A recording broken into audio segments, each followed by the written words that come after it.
Handshakes in splendid boardrooms, slaps on the back and squabbling. What a typical EU summit with 28 heads of state looks like.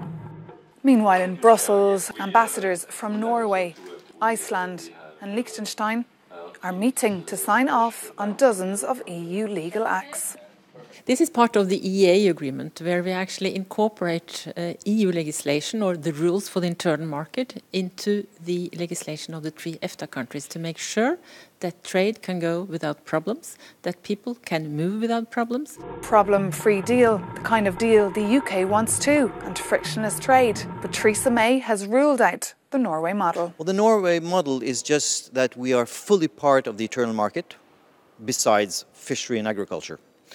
But we are not represented in the decision-making bodies. So when we have our views on the rules that the European Union adopt, we convey them at a very early stage to the Commission. And then we try to lobby the Member States and the Parliament, like any other stakeholder in Brussels, to be seen, heard and understood, so our views are taken into account. To be seen and heard is the aim of this meeting. Paul Frisvold has gathered Norwegian representatives and those from EU institutions.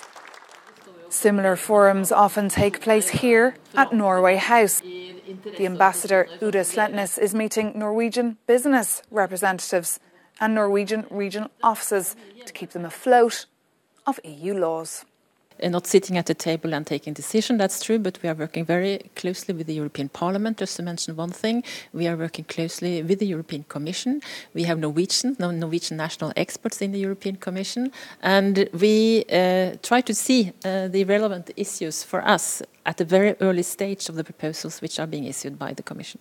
Europe bit by bit, but not membership. We feel sometimes that we are secondary citizens of Europe. That's true.